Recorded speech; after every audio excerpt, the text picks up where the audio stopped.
Por exemplo, durante o governo Bolsonaro, os sindicatos não deflagraram greve, sabendo que era a mesma situação de, como é que fala, sucateamento, né? De desvalorização das carreiras, enfim. E, bom, eu não vou me demorar muito nessa questão, mas queria trazer um pequeno elemento aqui também, e aí para passar a fala para os companheiros, que é justamente que a gente está vivendo um governo que a gente ajudou a eleger, né? E a gente não ajudou a eleger por um concurso de popularidade, simplesmente. A gente ajudou a eleger porque era esse governo que apresentava dentro do seu programa prioridades voltadas para a educação e para investimentos sociais, né? Então, se durante o governo Bolsonaro as categorias não entraram em greve, e isso não quer dizer que não teve luta, né? Porque a gente esteve na rua por vacina. Boa tarde, gente. A gente esteve na rua garantindo que o governo se movimentasse para o mínimo, né? Em relação à saúde pública, em relação a outras demandas.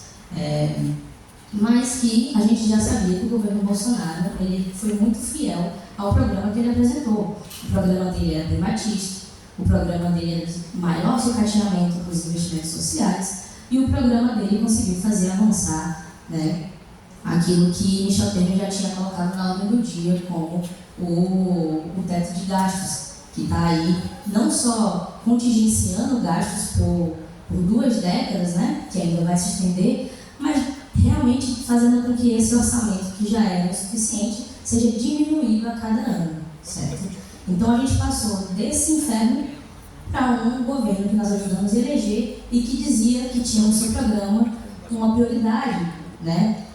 Um carinho, um afeto, um foco sobre a educação. É justamente nesse debate que a gente quer entrar.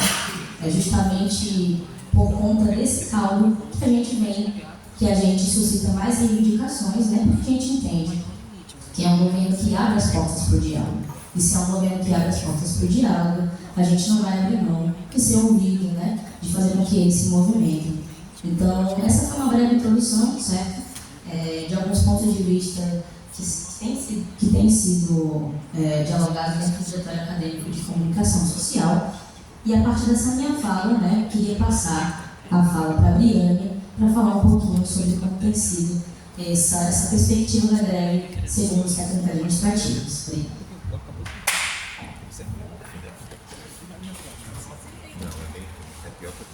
Boa tarde a todos, todas e todos.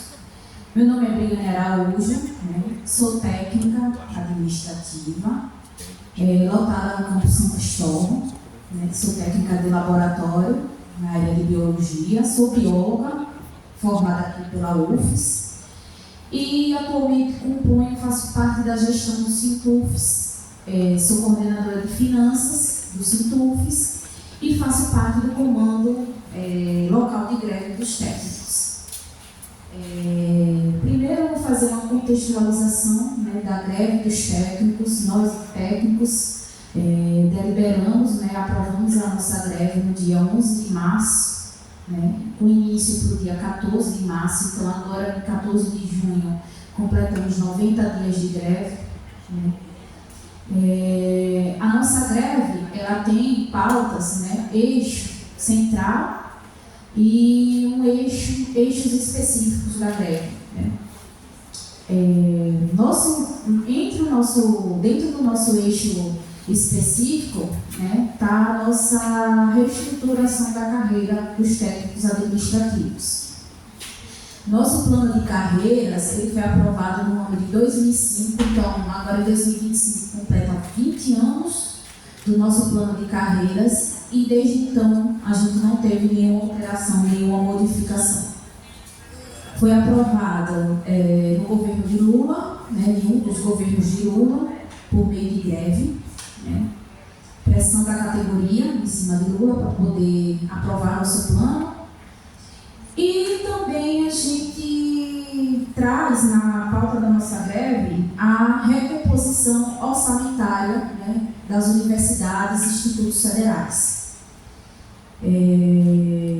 Quando a Mari estava ali falando, foi passando um filme, né, E a pergunta que ela colocou, né, por que a gente não fez greve no governo de Bolsonaro?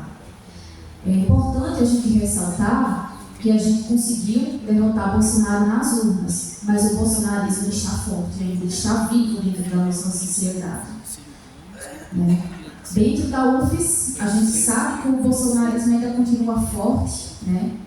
Então, o nosso primeiro compromisso foi derrotar o Bolsonaro, e conseguimos, né?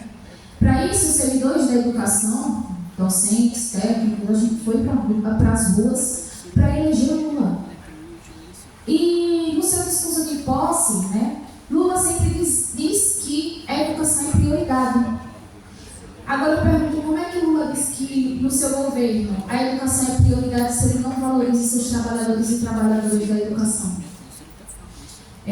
Só para vocês terem ciência, eu acho que vocês já sabem, né, o governo Lula concedeu reajuste salarial, né, para carreiras militares, como a PF, 22%, PRF, 27%, Polícia Penal, de 60%. Nenhum dia de greve essas três categorias fizeram para poder ter reajuste. E nós técnicos estamos há quase 90 dias.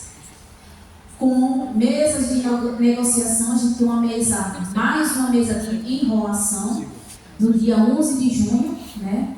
Os docentes, dia 14 de junho. E a gente acredita que a proposta que venha não vai trazer nenhum avanço, né?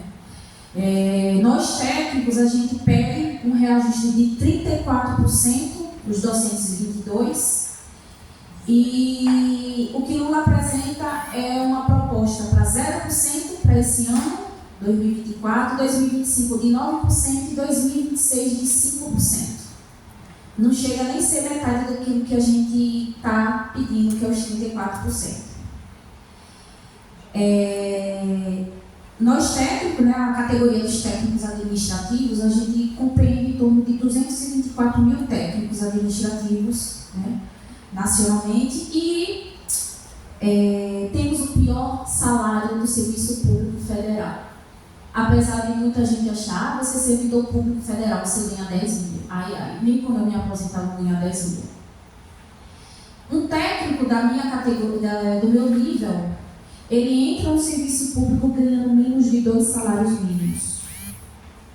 2 salários mínimos. Nessa questão de termos o pior piso salarial que faz com que ocorra uma grande evasão do quadro pessoal das instituições, no caso dos técnicos administrativos.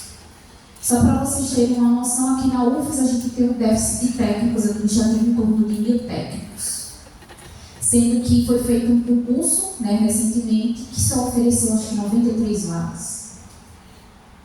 O setor, vou dar um exemplo de um setor que eu sei que tem uma grande evasão. O setor de tecnologia da informação, vários servidores técnicos optaram por pedir ou licença sem vencimento ou passar em outro concurso público, porque até mesmo no serviço público ou no serviço privado paga bem melhor do que o serviço público.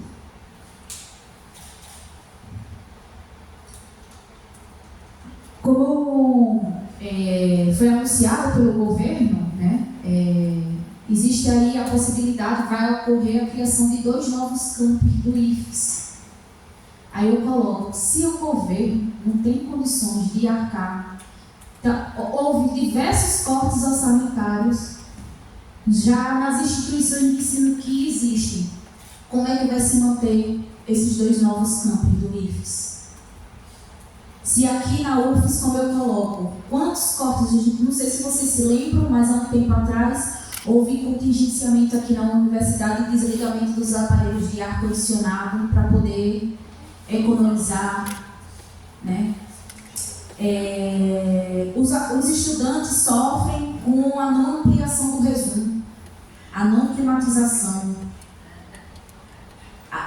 Falta insumo. Você entra no banheiro aqui da UFES, falta papel higiênico. Eu digo porque às vezes eu trago o meu próprio papel higiênico, como eu trabalho 8 horas, eu praticamente fico 9 horas do meu dia aqui na UFES. a gente não tem material, né, de higiene para poder utilizar, papel toalha. Se quer falar, né, da questão de, além da questão da infraestrutura, está embutida a questão da internet. Não sei se vocês aqui já perceberam que a internet da UFES não funciona. Como é que uma universidade que produz conhecimento e a sua internet, às vezes eu quero abrir um artigo científico para poder realizar minha atividade, para poder tirar uma dúvida, eu não consigo abrir, eu tenho que ter meu pacote de dados, utilizar para poder ter acesso ao artigo. Como até uma reunião do Consul que aconteceu, e eu achei um professor, um dos conselheiros, ele colocou bem assim, que a internet da UFES, a UFES deveria invejar a internet dos presídios, porque a do presídio está melhor do que a da UFES. Ele fez essa comparação.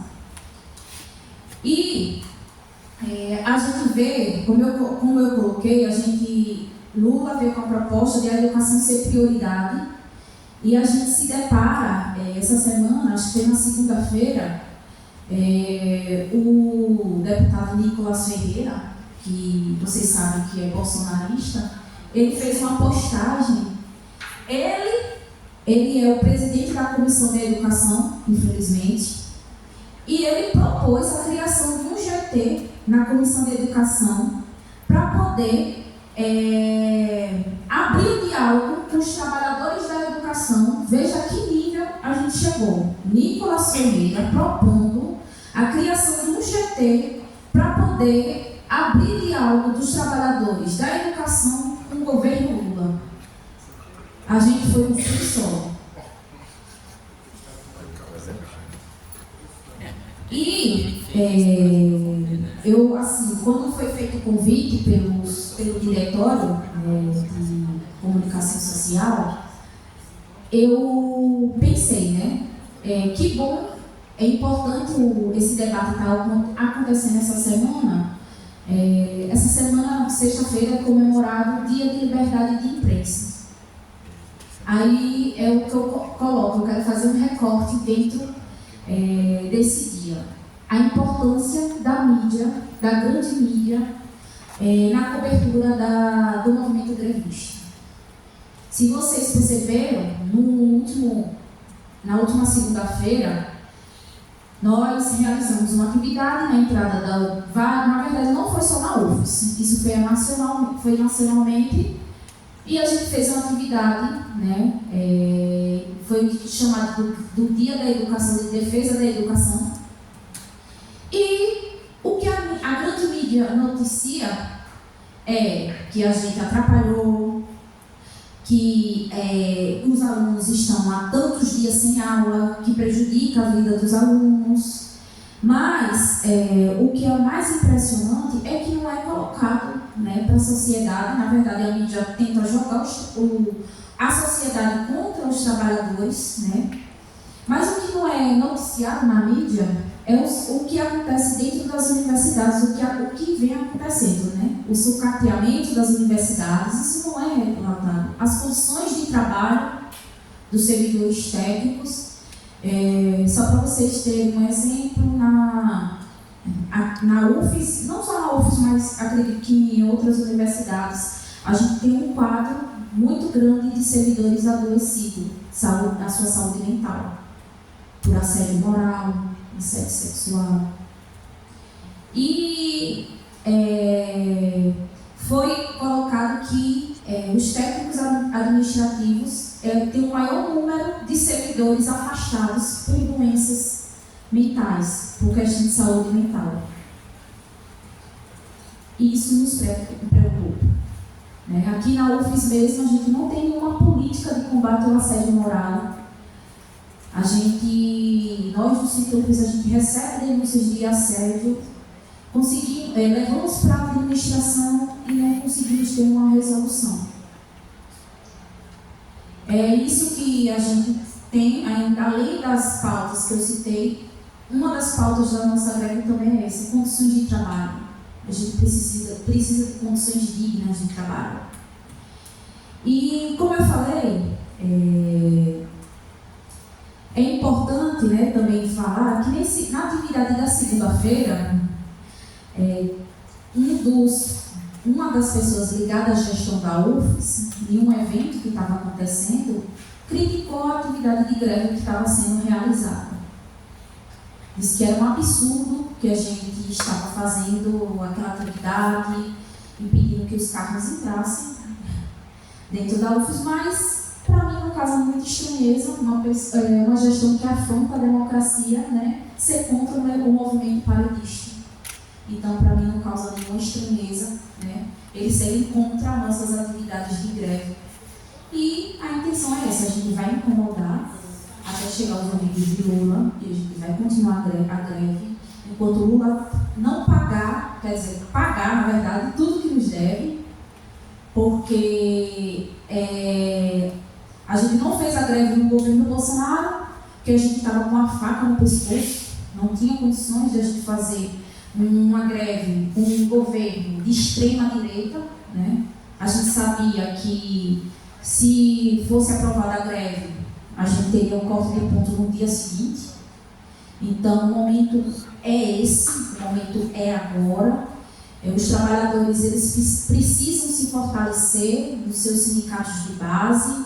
É aí que eu coloco a importância dos trabalhadores e trabalhadoras se organizarem e fortalecer seus sindicatos, né? E, assim, os estudantes também têm que se somar nessa luta, porque o que está em jogo não é somente o salário de Briane, do professor aqui, né? O que está em jogo é a existência da nossa universidade. Você já pensaram, se já tem um projeto, uma PEC de privatização das praias, em breve vai chegar a privatização das universidades. E é por isso que eu estou aqui, é por isso que eu não vou fugir à luta, é por isso que eu estou em greve, é por isso que eu vou continuar em greve. E é isso, pessoal. Espero que os estudantes se somem na luta dos trabalhadores, docentes e técnicos, e contamos com o apoio de vocês na nossa luta. Obrigada.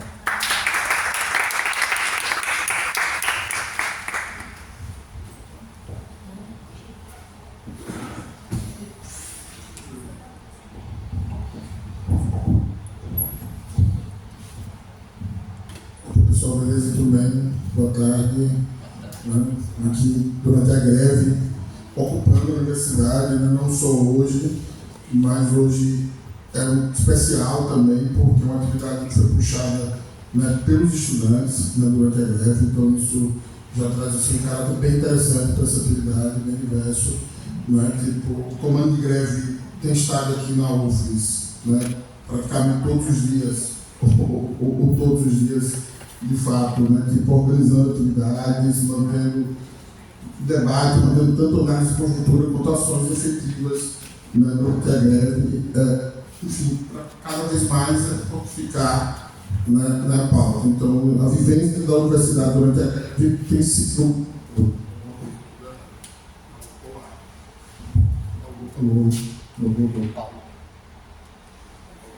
Vou falar normal, né? Minha voz é meio alta. Botou, beleza. Tá.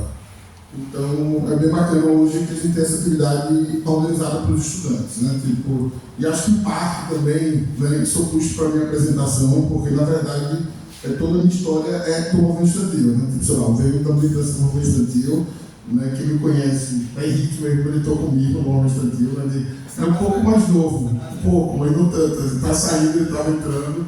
Né? Então, assim, eu fui parte, eu fiz ao mesmo tempo aqui o UFES, né? Tipo, curso de rádio e TV, né? Que é o curso de audiovisual e cinema, e fiz na UNIT publicidade e propaganda, né? Tipo, a gente teve lá na UNIT, né, uma gestão do movimento estudantil que foi, assim, uma referência nacional do movimento Pagas, assim, né? Discussão da mercantilização da educação, né? Tipo, e em diversas pautas sobre transparência, sobre combate ao aumento de mensalidades, bolsa, etc.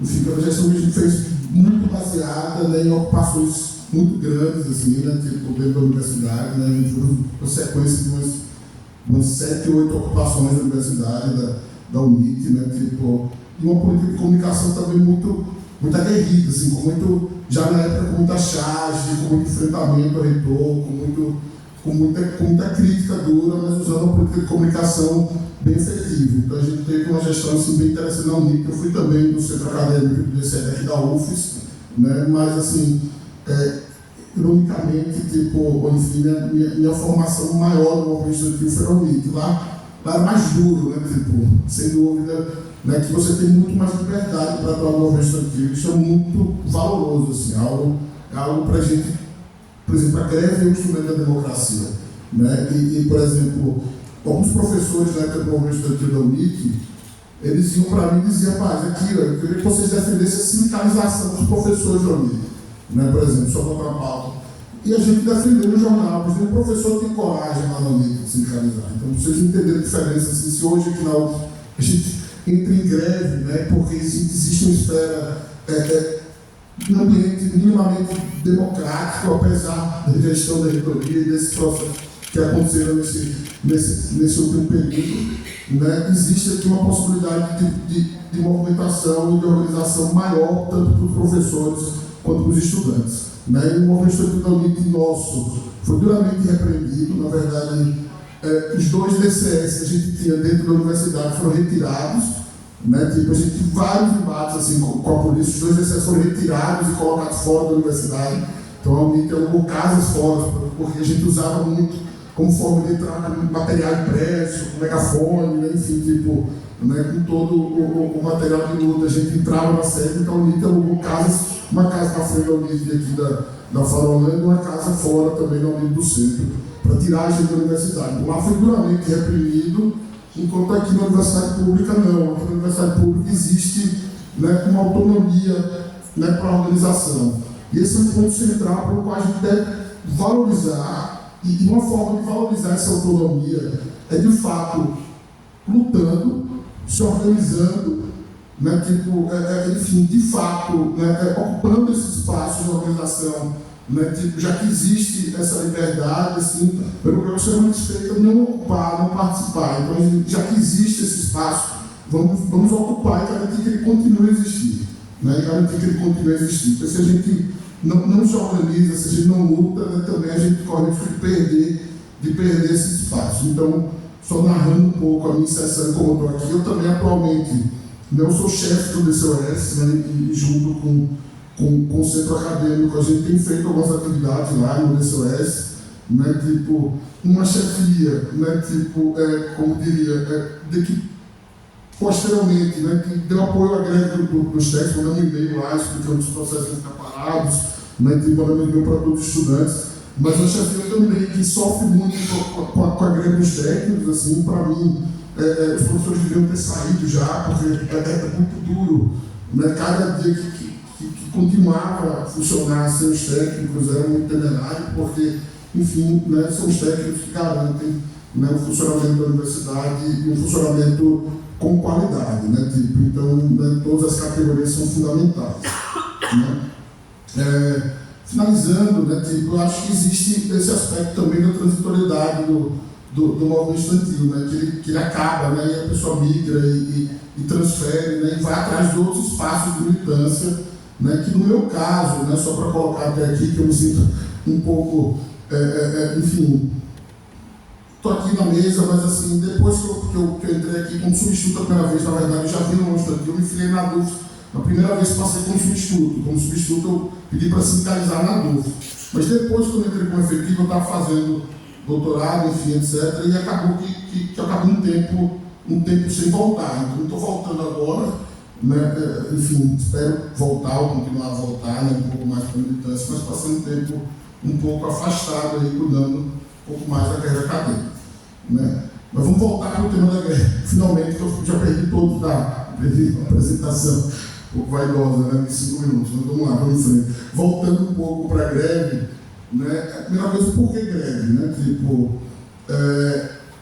dizer que a greve é um mecanismo meio que sempre existiu de alguma forma, assim, né? Como instrumento de luta coletivo, né, tipo, e sistemático, organizado, é mais recente, mas a greve sempre existiu, né? Sempre tem alguém abusado demais por um patrão.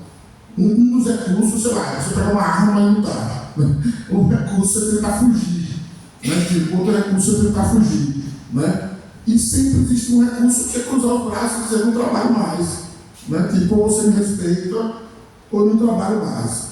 Então, a greve, de fato, é esse momento em que o trabalhador cruza os braços e diz, ou você me respeita, ou eu não vou trabalhar, não vou entregar o que você quer. Né? E, ao trabalhador não trabalhar, seja em qualquer área, ele gera danos. Né? Ele gera danos, né? Tipo, ao patrão, né? Tipo, ele gera danos ao, sei lá, depende da área que, por exemplo, na greve, que ele pode gerar danos a estudantes, assim, tipo, nesse sentido, pode gerar danos a terceiros que são dependentes ainda de diversas coisas que estão na universidade. Então a greve ela em último caso, né, um instrumento meio de guerra, assim, né, tipo, um instrumento de combate, de luta, um instrumento que dá o primeiro. Né? Na verdade, esse plano de greve, para ter greve, você precisa ter tentado negociar primeiro. O que de fato, tanto antes quanto adultos fizeram, né? Tentaram negociar, né, por anos negociar. Né? Tipo, então, é com esse governo agora, né? Mas assim, as pautas estão aí por anos. Né? Então, a greve já é um estágio um pouco avançado em que a negociação falhou. Né? Que a negociação falhou. Então, ela tem um caráter de última instância, né? E ela tem justamente essa força por um potencial de gerar assim, alguns incômodos.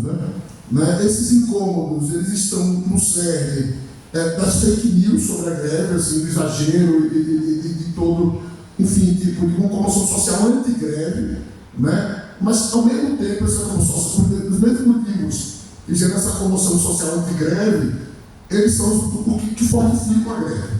Né? Precisa ficar claro isso, que justamente quando a mãe reclama lá, tipo, meu filho na greve vai formar depois, assim, em algum grau, ela está mostrando a força da greve. Né? Sem perceber, ao mesmo tempo que ela critica, ela tá mostrando a força da greve, que de alguma forma mostrar, né, o quanto a atuação dos técnicos e docentes, no caso da greve atual, ela é eficaz. Né? Tipo, eficaz não, ela gera, né, prejuízos, né? Tipo, ela gera prejuízos. É lógico que eu quero minimizar. Eu, por exemplo, peguei várias greves quando era estudante e depois o calendário reajustou, não tive nenhum atraso na formação. Então, assim, enfim, quero também puxar para o outro lado, assim, que os danos não são tão fortes assim. Até acho que normalmente quando a galera reclama tanto assim, até nos dá força essa ideia, né? Dessa percepção, né, de como é fundamental, sim, principalmente da universidade pública, e a gente vai entrar um pouco mais nisso daqui a pouco. Não sei, vamos lá, tá? Uma coisa importante para a gente entender essa conjuntura atual, né, tipo, que é importante pontuar, né, tipo, é como os movimentos sociais ficaram um pouco, e a gente vem dessa crise assim, por que não fizemos greve no governo Bolsonaro? Né, tipo, isso é uma crise, e eu acho que vem uma crise de movimentos sociais que vem antes, né, do governo Lula e do governo Dilma, né, que antecederam, assim. Né, houve um momento muita crise, né, muita ansiedade durante o governo Lula, especialmente, né, tipo, que foi um momento que os movimentos sociais não sabiam muito bem o que fazer, assim. Elegemos o governo Lula. Né? Tipo, agora, o governo Lula está fazendo um governo de coalizão. Mas peraí, o governo Lula está fazendo coisa contra o trabalhador. O que fazemos? A gente vai dar pau no governo, que merece. Né? Tipo, ou a gente vai tentar ficar calado aqui para tentar defender, porque o outro lado é pior. Então, assim, a gente chegou um momento ali que os movimentos sociais eles ficaram meio não sem saber o que fazer. Né? E precisou de um tempo, né, para que os movimentos sociais pudessem amadurecer algumas linhas, assim, não quer dizer que aprendemos, né? Mas para que os movimentos sociais pudessem desenvolver algumas opções do que fazer. Né? Tipo, e alguns movimentos foram para a defesa irrestrita do governo, né? Por exemplo, a gente vê o Proífes agora nessa greve, não sei se vocês sabem, mas a gente pode comentar daqui a pouco, né? Um sindicato não representativo, uma associação de sindicatos, na verdade, não representativa, que tem 5 universidades, mais ou menos, que é o mínimo possível, assim, mas, enfim, tipo, que existe em termos de registro, mas que não representa como antes, que a associação de 60, do sindicato de 58 universidades, 50 universidades, enfim, vão ter um número exato. 60, Antes tem 69. 69 universidades. E quantas? Tá. Em 78. Então, quer dizer, veio PROIFES e uma linha muito de defesa e agenda do governo, que aceitar tudo que o governo coloca. Então, isso foi algo que aconteceu no primeiro governo, assim, essa linha de uma galera para o governismo restrito, né? E aí vieram vários setores que resolveram criticar o governo, que o governo estava errado, né? Tipo, e aí existe também essa visão aí de que houveram setores que foram para a destruição do governo, né? Essas três linhas máximas, aí tem muita internuância aí no meio, né? Elas repercutem um pouco desse momento que a gente está vivendo, né? Então a gente teve esse momento como o movimento social se cai em dúvida, né? E aí o movimento social demorar um tempo para aprender a agir, voltar a lutar, voltar a ocupar a rua, voltar a saber que precisa sim criticar o governo, né? Que precisa sim defender seus direitos, os trabalhadores precisam sim defender seus direitos, né? Mas houve um momento aí de confusão ou de tentar encontrar, né, uma linha e que eu acho que a gente está afinando até hoje também, né? Que a gente vai ter que afinar na rua, lutando e descobrindo de caso a caso mesmo, né? Não existe uma fórmula resolvida de como lidar com isso. E aí veio o governo Bolsonaro, né? Tipo, e o governo Bolsonaro, uma turbulência muito grande com a universidade, ameaçando fechar a universidade, né? E os movimentos sociais ficaram ainda mais perdidos no momento do governo Bolsonaro, de como lidar com o governo Bolsonaro. E aí veio a pandemia, né? E como fazer luta sem poder ir para a rua, né? É importante lembrar da pandemia, assim, da dificuldade de fazer ato na rua, né, durante a pandemia, né?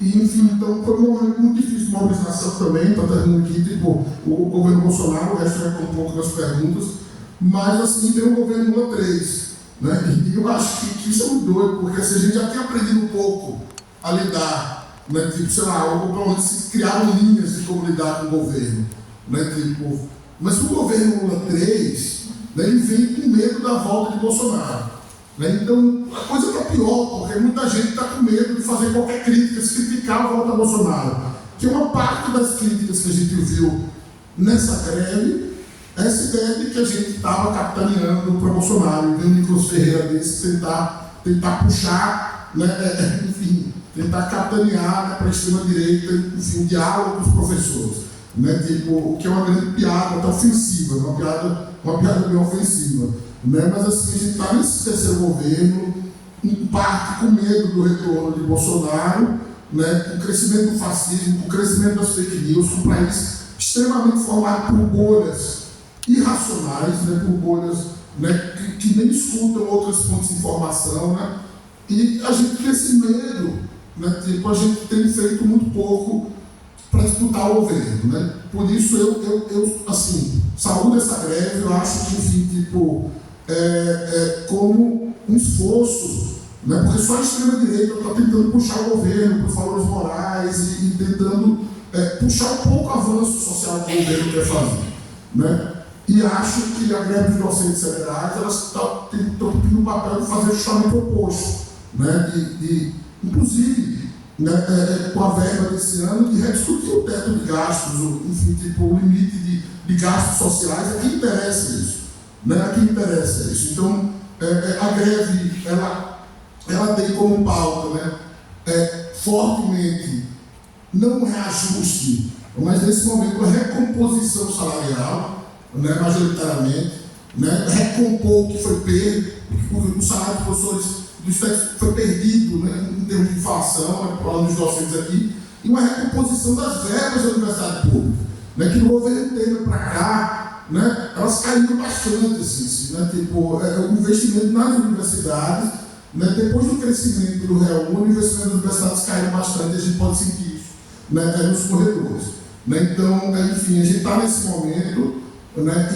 e eu acredito assim, que, para finalizar, que o papel da greve, né, ela tem um caráter pedagógico, né, no sentido de voltar, né, a disputar a sociedade, de movimentos sociais cada vez mais voltarem para a rua, voltarem a disputar a sociedade, porque a extrema-direita está fazendo isso, né, e estamos perdendo, né, então vamos tentar, pelo menos, enfrentar.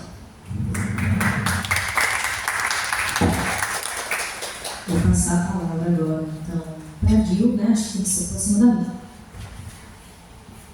E sinalizar que logo após a fala dele eu faço uma fala também pelo Dax.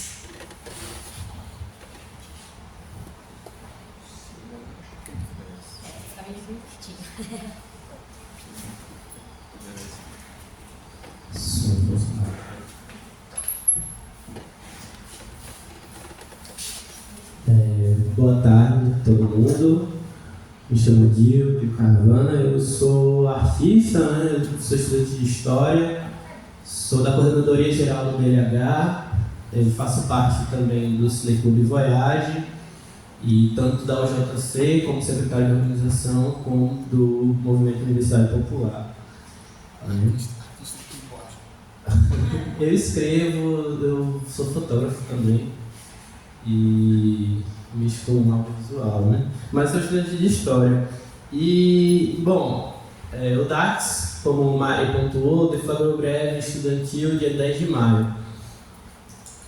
Internamente, a gestão do DLH estava discutindo fazer uma assembleia para a gente discutir a questão da greve, né? Não só no sentido de prestar solidariedade às pautas dos professores e dos técnicos, mas também de tirar dúvidas dos alunos e começar um quadro de mobilização no sentido de beleza, está tendo greve, a gente precisa fazer alguma coisa, precisa criar ações para mobilizar os estudantes. E aí o DAX deflagrou greve estudantil e acabou entrando no nosso horizonte essa possibilidade de, enquanto diretório, seguir na mesma toada e realizar o mesmo durante uma Assembleia Geral, né? Mesmo que, em tese, a gente não tenha essa prerrogativa, né? Ainda assim, o diretório ele não deixa de representar os estudantes, né? Foi esse ponto que a gente frisou bastante, né? Que é uma representação política institucional. Né? A posição do diretório é a posição dos estudantes de História, porque essa posição é debatida em Assembleia, ela é discutida, né? Então a gente deflagrou essa greve estudantil, entendendo esse cenário de que, naquele momento, não havia um quadro de mobilização real dos estudantes, que a gente acabava de assumir a gestão do Diretório de História. E como o professor pontuou, né, hoje a gente tem um cenário de desmobilização e do movimento estudantil muito afastado de suas bases. E faço autocrítica nesse sentido também, né, mas vejo como uma situação real, assim, geral mesmo, né, de todas as linhas do segmento de esquerda que estão presentes hoje na universidade, tem esse afastamento de suas bases. Então a greve surgiu como um fato novo, primeiro como um horizonte, a partir do que o DAX trouxe, né, mas é um fato novo que ele é unificador. E aí era essa a importância que a gente viu de discutir isso na Assembleia Geral do Diretório Acadêmico, porque esse fato unificador poderia nos dar a possibilidade de resgatar a trajetória histórica política do movimento estudantil, de levantar, elencar e discutir as nossas pautas estudantis para a universidade, bem como também não só prestar solidariedade, mas trazer um aspecto de formação, um aspecto de entendimento das pautas que foram colocadas pelos professores e pelos técnicos, né? Então, existe sim esse papel educador na forma como a gente está tratando essa greve estudantil, sabe? Educador e formativo, né? No sentido de garantir mobilização mesmo. E quando a gente fala de trajetória, tem uma trajetória recente, que é a questão do Catracaço, que a gente fez em outubro de 2022, que a gente fechou não, né? Na verdade, a gente abriu o resumo, né? A gente tinha feito um ato na reitoria, e da reitoria a gente foi para o resumo e tapou a máquina onde se passa a carteirinha para os alunos pagarem, né? A entrada. A gente tapando isso, foi todo mundo entrando de graça no horário da noite, e a gente gritando nossas palavras de ordem, tanto dentro quanto fora do espaço do restaurante, né? Naquele momento era a empresa anterior que estava gerindo o resumo, que era a empresa Acesso, que era muito problemática porque os horários da universidade eram piores do que já são e faltava comida todos os dias e a gente tem que escolher entre assistir aula ou jantar, né, ou almoçar.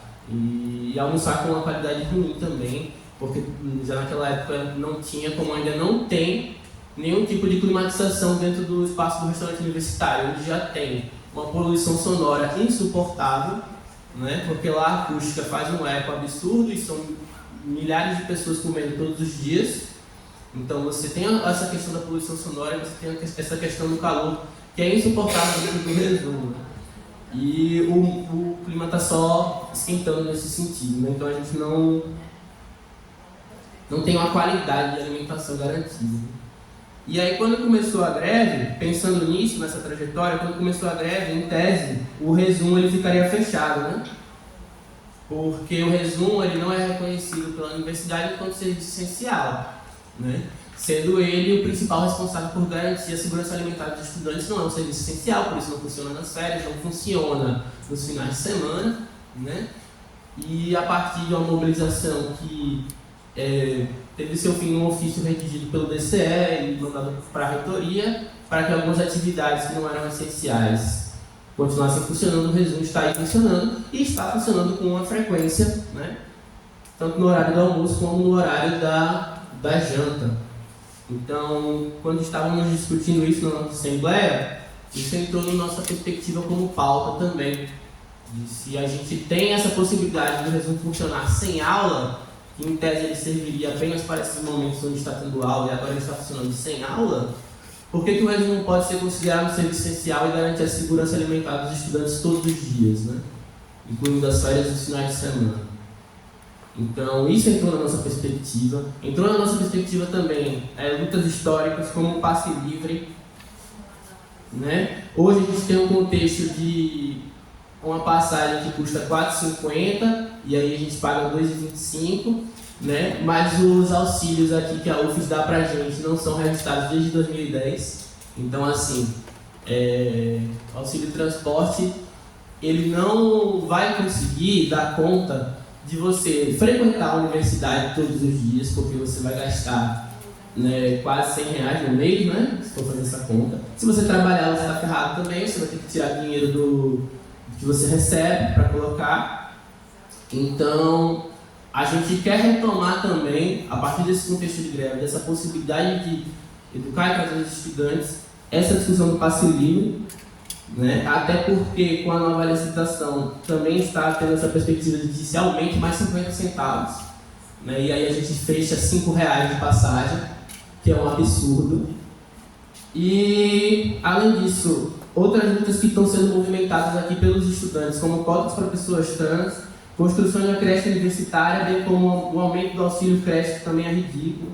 A gente quer também uma estrutura que seja humanizada, que garanta a socialização e pertencimento dos estudantes dentro dessa universidade. A professora falou das condições do banheiro, de faltar papel higiênico.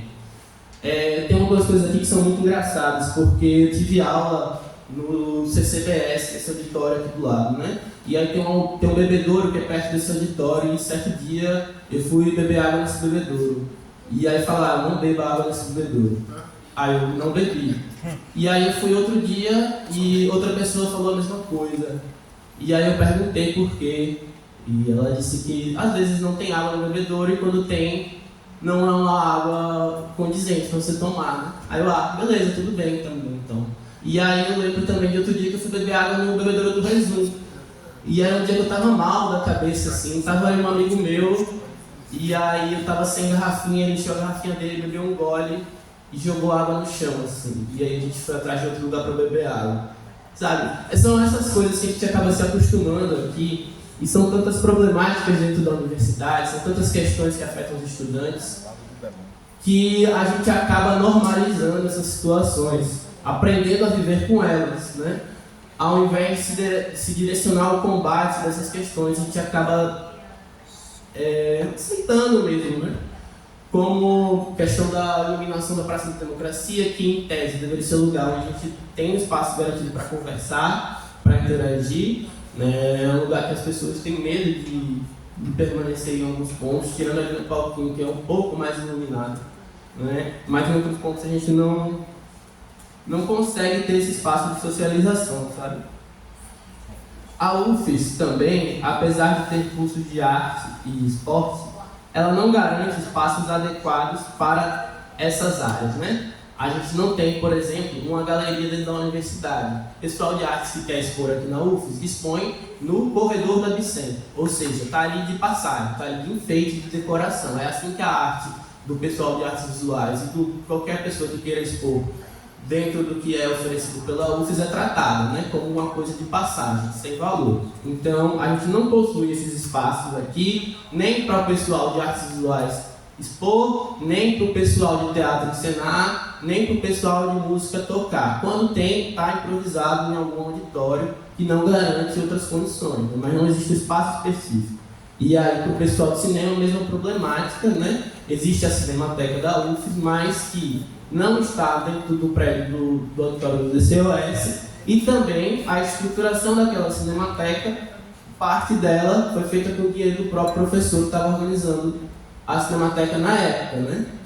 Tira do bolso dele, para ter onde expor filme aqui na universidade. Falando do curso de História, os laboratórios de História estão fechados, então se você quiser pegar uma matéria prática, você vá para outro lugar, você não vai conseguir aqui na UFES, né? E aí eu nem preciso falar como se gera uma disparidade de classe no aspecto da formação, porque quem quiser ter uma formação mais qualificada não vai ter aqui, porque os laboratórios de História estão fechados, né? A gente não possui um acervo, então a gente não tem como, primeiro, não ter no laboratório, não ter um acervo documental, a gente não consegue pegar essas matérias de arqueologia, por exemplo. Quando estivemos na Assembleia discutimos bastante do currículo também, de História, e aí não é particular do curso de História, é particular todos os cursos de Ciências Humanas, né, do currículo ser extremamente eurocêntrico, não dá conta de saberes originários, de saberes que são ditos dissidentes, né? Falei dessa questão da iluminação e da socialização, falar também da questão de segurança, porque a segurança da UFES, como eu lembro da camarada Briana ter falado uma vez, e eu acho que ela vai sintetizar esse ponto que eu quero entrar, ela é pensada para o patrimônio, ela não é pensada para as pessoas, né? Então a gente não se sente acolhido nesse sentido, sabe?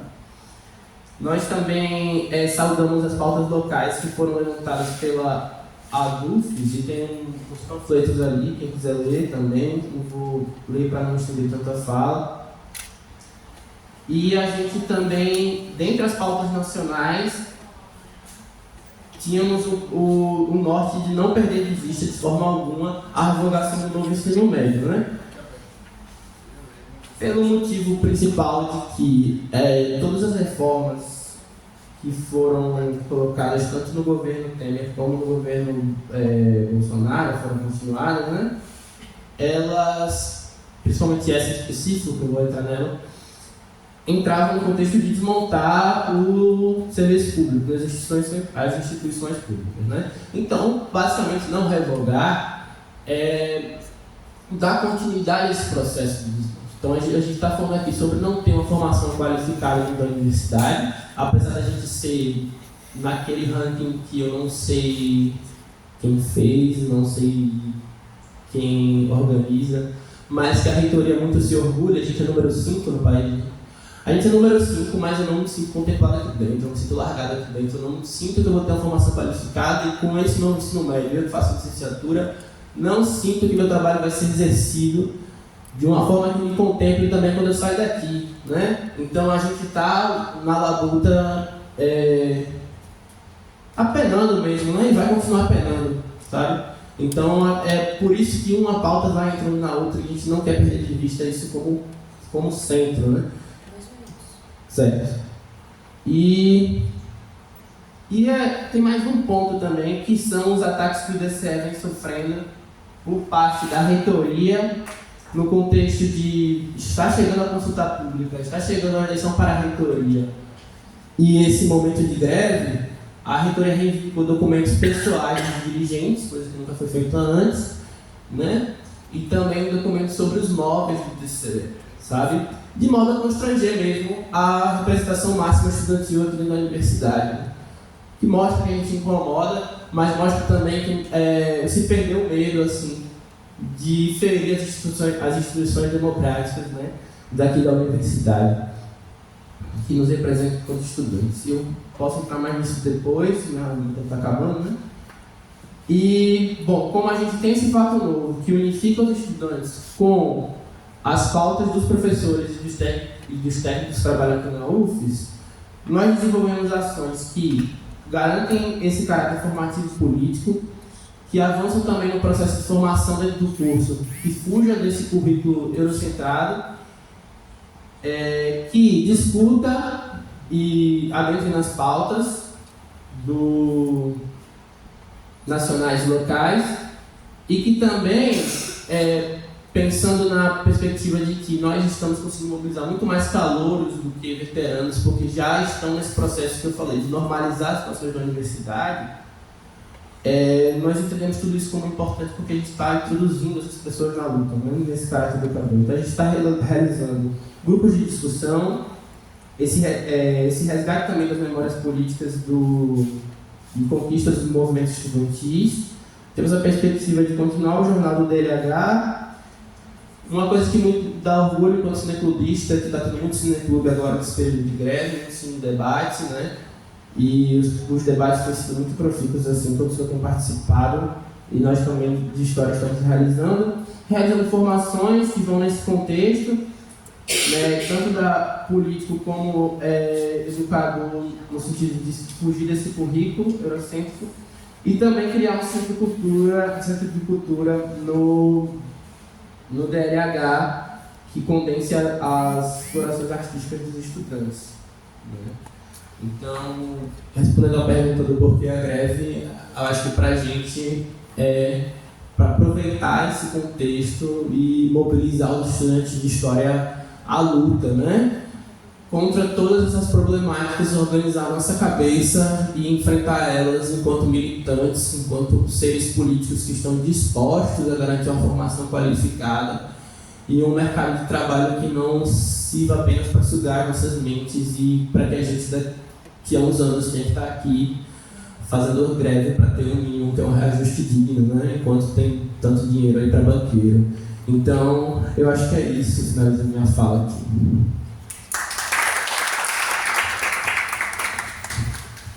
Agora, Mara, eu vou pedir para você ficar de olho no meu tempo. Tá bom? Ok. Pessoal, muito bom ouvir todo mundo que tá na mesa aqui hoje. Muito bom mesmo. Na minha fala, eu quero trazer um pouquinho do que foi que eu pude observar, entender, né? Estando na universidade desde 2014, né? Vamos apresentar. Para quem chegou depois, né, não ouviu a apresentação no começo, eu sou a Mariana, eu sou discente do curso de cinema e audiovisual aqui da universidade. Também estou construindo o DAX junto com a gestão a todo vapor, né? Apesar do meu semblante de adolescente, eu tenho 28 anos e o primeiro curso que eu fiz no ensino superior foi em 2014, quando eu passei para letras em inglês, né, licenciatura, lá na minha cidade de origem, em Rio Branco, Acre, certo? Então, eu venho da UFAC e eu venho dessa época de 2014 e vocês devem imaginar que 10 anos é um tempo significativo para a gente conseguir avaliar, né, quais são as tendências estruturais, políticas, comportamentais que a gente está vendo hoje tomando forma nas universidades. Quando eu entrei em 2014, eu lembro que as críticas no sentido, né, do corpo discente, do corpo estudantil, as críticas políticas, elas se valiam por conta do que a gente chamava do aparelhamento ou do engessamento das entidades de representação por um grupo político específico que se configuravam como as juventudes petistas, as juventudes do PCdoB, e que na época faziam uma política de tomar, né, realmente a maior parte desses centros acadêmicos e DCEs, a partir de uma política que não conseguia fazer um enfrentamento tão grande ao avanço neoliberal, né, que os governos Lula e depois o governo Dilma também favoreceram, né? Essa era a crítica naquele momento. Os anos passaram e eu comecei a integrar o movimento estudantil, né? Em especial quando eu passei a militar pela Juventude Comunista, que é a Juventude do Partido Comunista Brasileiro, que hoje já existem dois, né, mas não é o assunto da mesa. Essa minha formação política, ela vem dessa escola, certo? E a partir da minha trajetória de militante, em 2018 eu venho para Sergipe, né? E eu tenho contato com um caldo, uma efervescência outra, né? No sentido de que aquilo que a gente vê hoje, que foi difícil, por exemplo, a passagem de bastão, né? A formação de novos quadros, que já estavam presentes na época de 2014, isso se agravou de forma que a gente acho que nunca tinha visto antes, né? Principalmente as pessoas mais velhas que eu acho que têm muito essa preocupação. Eu tinha uma amiga do curso de História, lá do Acre, que ela já estava tentando na época que eu tinha acabado de fazer 18, e ela também estava há muito tempo na universidade, e ela me dizia: Mari, é coisa de maluco, assim, o que eu vejo parece que é uma espécie de McDonaldização dos estudantes que entram na universidade hoje, que parece que não reconhecem que findou o ensino médio e que agora existe uma nova etapa e uma nova forma de se impor e de ler o mundo, sabe? No começo eu estava falando sobre as reconfigurações que a gente viu e que a gente sofreu no sentido do novo ensino médio, né? Que foi um pouco mais tarde, mas que, enfim, já se tinha todos os sintomas de uma falta de ânimo, de uma falta também de interesse ou de formação política dessa juventude que veio junto comigo, sabe? E são questões da própria estrutura da universidade que a gente vai ver mudando e que elas também propiciam que a gente não se enxergue mais como classe, como categoria que a gente né, estudante, enfim. Por exemplo, é engraçado porque é nacional, não é UFES, não é UFAC, mas é um conjunto de universidades que passou por esse mesmo processo. Lá na Universidade do Acre, como aqui na UFES também tinha aquele espaço onde você via os famosos dinossauros da universidade, a galera que demora um pouquinho a mais para se formar, que estavam lá fumando maconha, estavam lá enchendo a cara, mas estavam debatendo os rumos de uma política nacional, estavam debatendo um projeto de educação, né? E aí quando as universidades, e isso estou falando do governo Dilma, começam a minar esses espaços que Dil falou, que a gente não se sente mais contemplado, que a gente não se sente mais que a gente cabe nesses espaços, que colocando uma câmera para frente da varandinha aqui, né? Que tirando a iluminação de algum ponto, que destruindo algum ponto que estudante se encontrava para discutir. Todas essas mudanças, por esse caráter de transitoriedade que a universidade tem na vida da gente, que acabou um espaço desse esse ano que vem, ninguém que entrar vai saber disso, vai saber que isso existiu, né? Por isso que é importante esse resgate que a gente está tentando fazer durante a greve, para nós mesmos estudantes, tentarmos novamente nos reconhecermos, né? E a partir disso, eu queria lembrar de eu participei de várias formações que a DUFES propiciou aqui, e eu lembro que em 2019, um pouquinho antes da pandemia, a gente sediou aqui um encontro nacional que vieram dirigentes do Andes, né, que é o sindicato nacional a qual a DUFES é filiada. Eu não vou lembrar o nome da professora, mas gostaria que um dia ela soubesse que as palavras dela geraram muito impacto para que hoje eu esteja falando o que ela falou naquele dia de 2019, né? Quando a gente estava em 2019, né, vale lembrar que o governo Bolsonaro, a partir Abraham Weintraub, né? Não esqueci o primeiro nome, mas insignificante. A partir do Abraham Weintraub, apresentou para o conjunto das universidades uma proposta que avançava justamente esse caráter privatista, né? O Futurice, perfeitamente.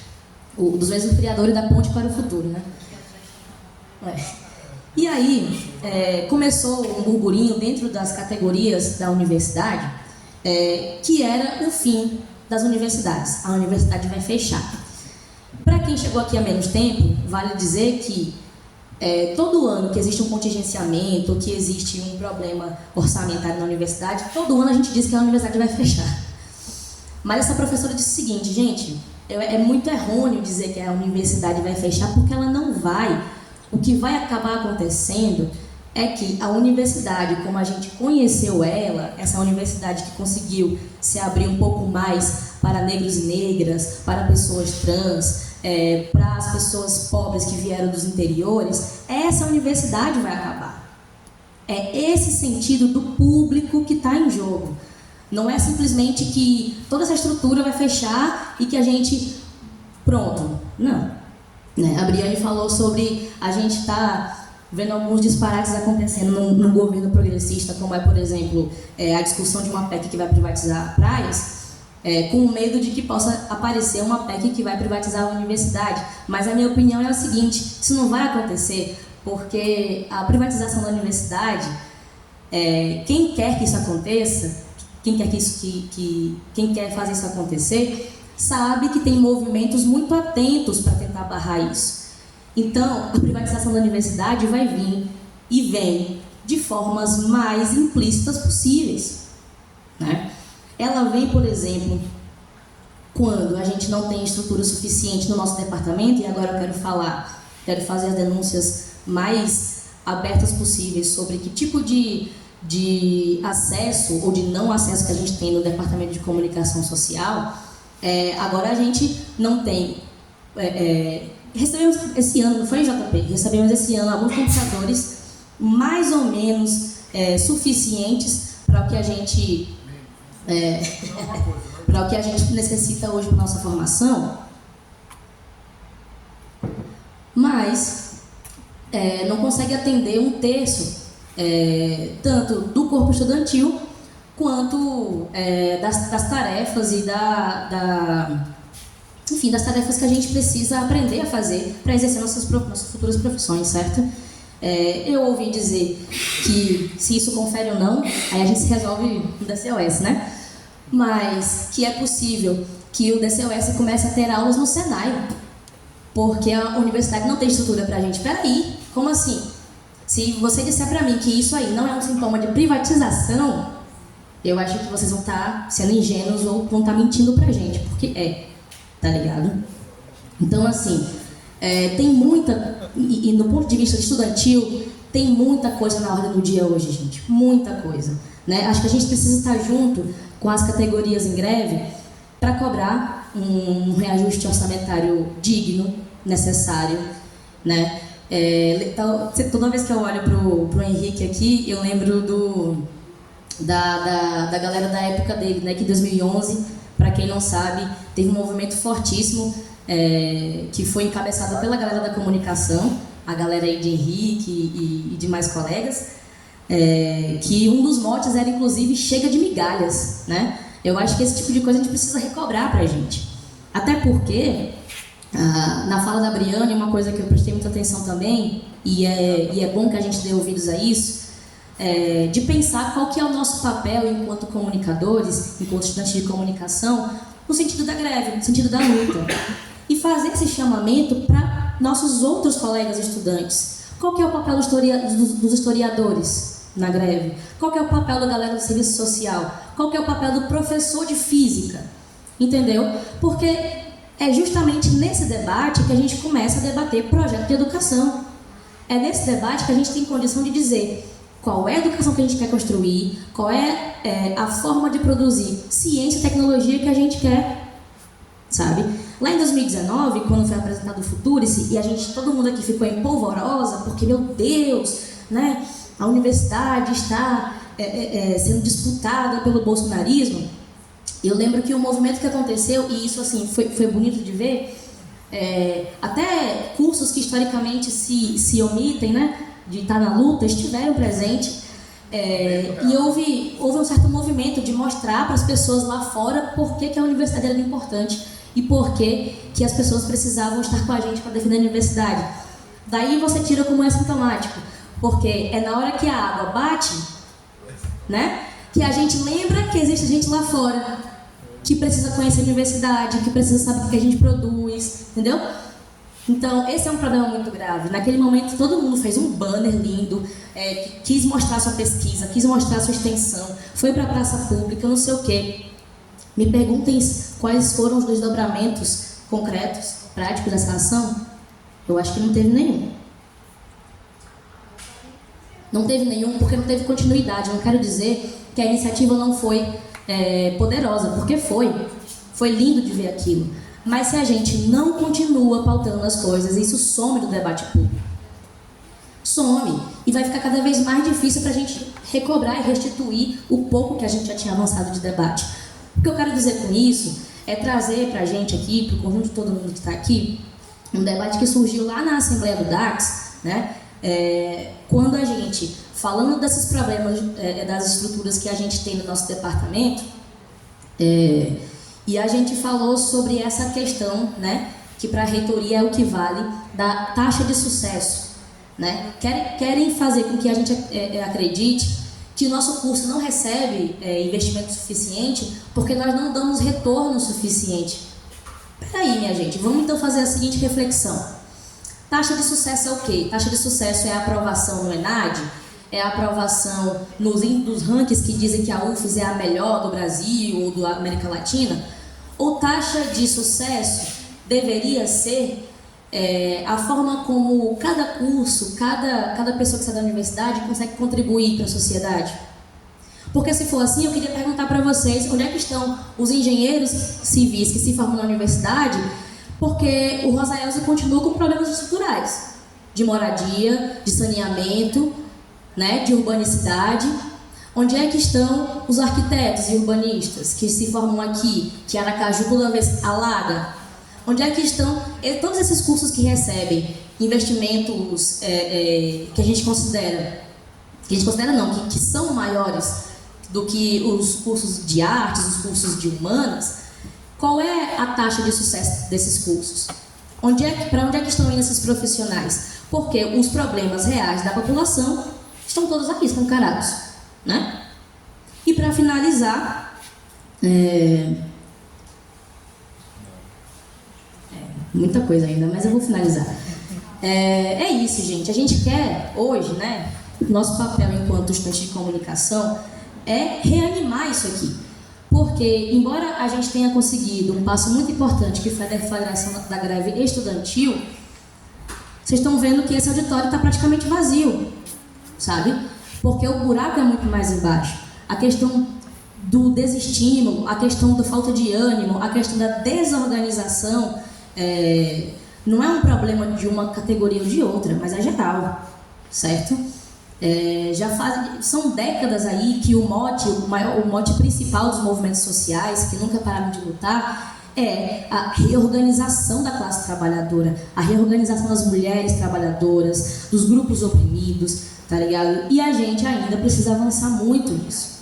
A gente precisa fazer um chamado, a gente precisa da força de todas as entidades, seja os centros acadêmicos, seja o DCE, porque hoje a gente tem um DCE que tem inclusive portas abertas em Brasília. Portas abertas para dialogar com o Ministério da Educação, portas abertas para dialogar com o ministro Márcio Macedo, mas não consegue trazer esse acúmulo para a base dos estudantes. Então é um chamado que a gente faz para engrossar cada vez mais esse caldo. Só o DACS não vai fazer luta, só o DLH não vai fazer luta, gente, mas é o conjunto de todos nós. Vamos olhar o exemplo dos nossos colegas, nossos camaradas que estão em outras universidades em que o DCE consegue fazer essa mobilização.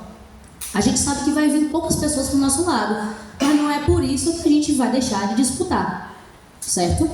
Então, extrapolei aqui um minutinho do meu tempo, mas era justamente para dizer que nossos problemas, eles vão muito mais, são além do que a pauta da recomposição, mas que é isso que centralmente a gente vai estar lutando, né? Então, encerrando minha fala, eu queria agradecer, né? Vou abrir também, obviamente, para todo mundo contribuir para o debate, né? Acho que isso é a parte mais fundamental que a gente tem.